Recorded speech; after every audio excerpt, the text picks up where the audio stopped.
اللہ ہمیں خاک کرے اپنی طلب میں، اللہ ہمیں خاک کرے اپنی طلب میں، یہ خاک تو سرکار سے تمغہ ہے ہمارا۔ سبحان اللہ سبحان اللہ۔ یہاں خاک کرنے سے مراد کیا ہے؟ فنا کر دے۔ دیکھیں یہ وہ خاک نہیں ہے، ایک ہوتا نا کہ بس میں کسی کی یاد میں کسی کی طلب میں خاک ہو جاؤں، فنا ہو جاؤں، مٹ جاؤں۔ یہاں یہ مراد ہے کہ اللہ اپنی طلب میں ہمیں ایسا گما دے، ایسا خاک کر دے۔ یعنی امیر اہل سنت یہی خیال ہے، اپنے ایک شعر میں لکھتے ہیں، محبت میں اپنی گما یا الہی، نہ پاؤں میں اپنا پتا یا الہی۔ یاد رہے انسان خاکی ہے، انسان مٹی سے بنا ہوا ہے، یہی انسان چاہے تو فرشتوں سے افضل ہو سکتا ہے، یہی انسان چاہے تو جانوروں سے بدتر ہو سکتا ہے۔ جی ہاں، اگر انسان دیکھیں فرشتے جو ہے نا ان میں شہوت نہیں ہے، وہ فقط اللہ کی عبادت کرتے ہیں، وہ اللہ کی رضا والے کام کرتے ہیں۔ جانوروں کے اندر عقل نہیں ہے، شہوت ہے، وہ فقط جو ہے وہ اپنی شہوت کی تسکین کا کام کرتے ہیں۔ انسان میں اللہ نے عقل بھی دی ہے، شہوت بھی دی ہے۔ جو شہوت کا غلام ہو جائے، نفسانی خواہشات کا غلام ہو جائے، اللہ کی ناراضی والے کاموں میں لگ جائے تو اشرف المخلوقات ہونے کے باوجود وہ جانوروں سے بدتر ہو جاتا ہے۔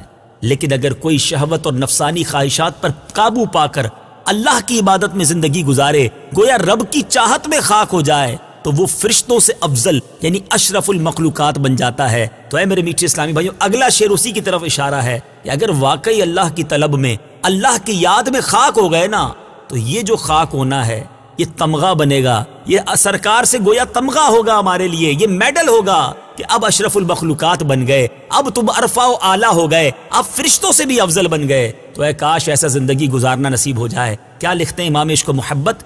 اللہ ہمیں خاک کرے اپنی طلب میں، یہ خاک تو سرکار سے تمغہ ہے ہمارا۔ اللہ